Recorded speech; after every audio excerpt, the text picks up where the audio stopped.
What if believing in God meant risking everything? What if simply owning a Bible could get you arrested, or praying with your family could bring soldiers to your door? In some parts of the world today, being Catholic is not just difficult, it is forbidden. Churches are destroyed, priests are imprisoned, and believers are forced into hiding. These are not distant stories from centuries ago. This is happening now, in our time, to millions of faithful men and women who cling to their faith in the shadows, and their courage deserves to be known. In this video, we count down the 10 countries where Catholics face the harshest persecution, where faith itself is treated as a crime. Stay with us until the end, because you will not believe which country stands as the worst place on earth. To be Catholic, if you think these stories need to be heard, hit that like button right now so more people can discover the truth. Number 10, Eritrea, the prison of faith in Africa. Eritrea, a small nation on the Horn of Africa, is sometimes called the North Korea of Africa because of its iron-fisted control over religion and daily life. While Catholicism is not officially outlawed, the government treats the church as an enemy whenever it refuses to bow to the state. In 2019, the government seized every Catholic hospital and clinic, leaving thousands without care simply because the church refused to surrender its independence. Priests and bishops who spoke out were arrested and kept in underground prisons without trial. Even today, clergy are monitored, parishes are spied upon, and Catholic charities are forbidden to serve freely. Ordinary believers also suffer. Permission for religious gatherings is tightly controlled. Youth catechism programs are often disrupted, and outspoken lay leaders risk imprisonment. Yet despite this suffocating control, the church in Eritrea remains faithful. Families meet in secret for prayer. Parishes continue celebrating Mass, even as soldiers stand nearby to intimidate. Catholics here know that their service to God might cost them their freedom, but they continue anyway. Eritrea shows us that persecution is not always loud and bloody. Sometimes it is the slow suffocation of faith by a government determined to control every part of life. Number 9, the Maldives, paradise that forbids the cross. The Maldives may look like a dream destination with turquoise waters and white sand beaches, but for Catholics, it is a place where faith is banned completely. This island nation is officially 100% Muslim, and its laws strictly forbid the practice of any other religion. Public worship, Bible study, or even possessing religious symbols is prohibited. The government requires every citizen to be Muslim, and conversion to Catholicism or any other faith is considered apostasy, a crime that can bring imprisonment or worse. There are no Catholic churches in the Maldives, no priests, no open masses. The small number of Catholics who live here, mostly foreign workers, are forced to worship quietly in private spaces, always aware that discovery could mean arrest or deportation.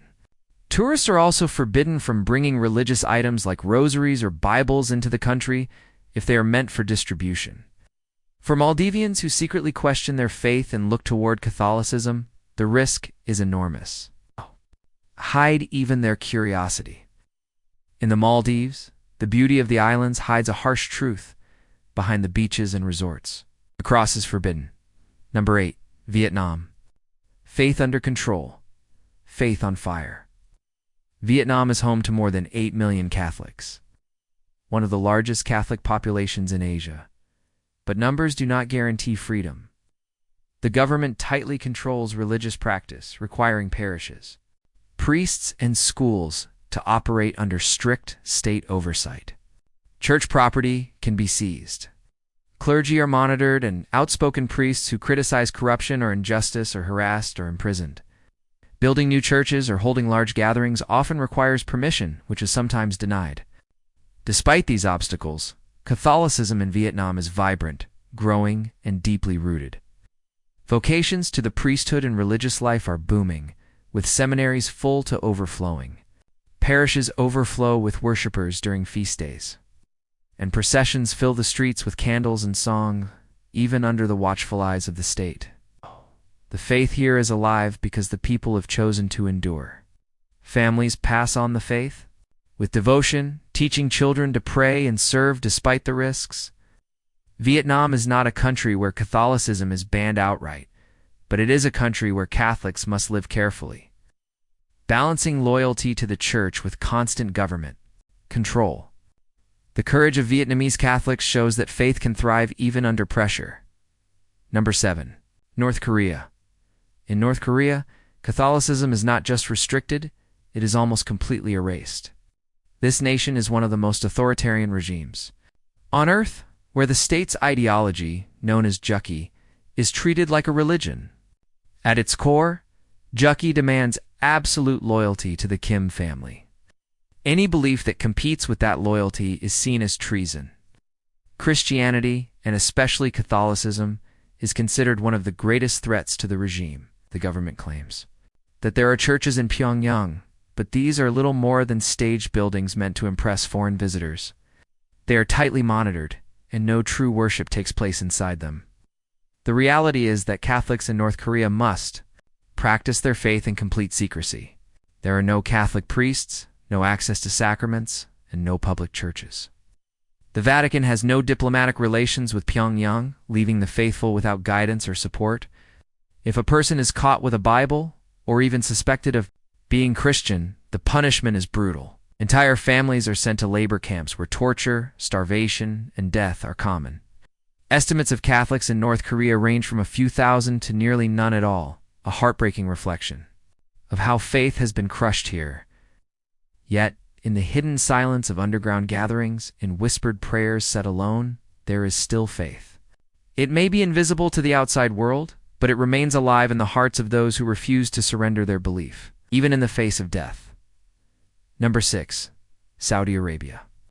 Saudi Arabia is one of the most uncompromising nations in the world.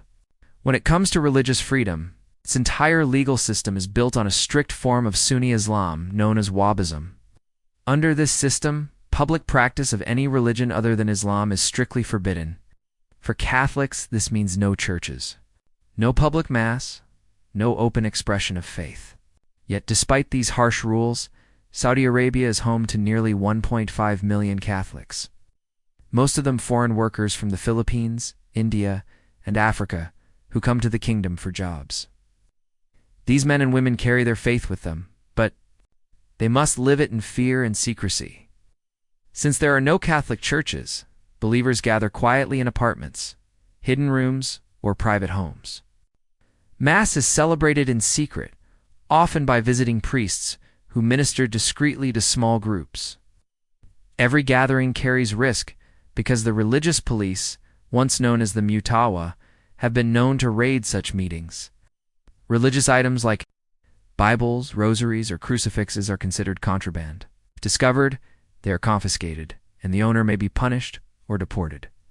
For foreign workers, deportation is often the worst outcome, but for Saudi citizens who convert to Catholicism, the penalty can be even more severe.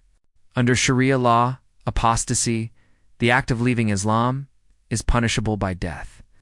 There was a moment of hope in 2018 when a Catholic cardinal visited Riyadh and met with the king. Some believed this could lead to greater religious tolerance. Years later, nothing has changed. Catholics in Saudi Arabia continue to live their faith in the shadows. Every prayer, every mass, every act of devotion is done quietly, cautiously, and often with trembling hands, yet their faith remains strong. In a land where no cross can be raised in public, the cross is carried silently in the hearts of the faithful. Number 5. Somalia. In Somalia, Catholicism is not only unwelcome, it is silenced by fear and violence. This East African country has been torn apart by decades of civil war, leaving much of its land under the control of extremist groups like Al-Shabaab. These militants have openly declared that Christians have no place in Somalia and have carried out countless attacks to wipe out any sign of the faith. Even the suspicion of being Catholic can be enough to bring a death sentence. The government's constitution makes empty promises of religious freedom, but also declares Islam as the official religion and bans the promotion of any other faith. In reality, this means Catholics live under constant threat, their rights erased by law and by violence. The Catholic community in Somalia is heartbreakingly small, likely only a few hundred believers, most of them foreign aid workers or refugees. For Somalis who choose to convert to Catholicism, the risk is even greater. Conversion is treated as a betrayal of both family and culture, and it is punished with social rejection, violence, or death. The visible presence of Catholicism in Somalia has been destroyed. The Grand Mogadishu Cathedral, once a proud landmark, now lies in ruins, a symbol of what has been lost. The last bishop of Mogadishu was murdered in 1989, and since then no Catholic clergy have resided in the country. Diocese is run remotely from neighboring Kenya. Yet even in this darkness, charity continues.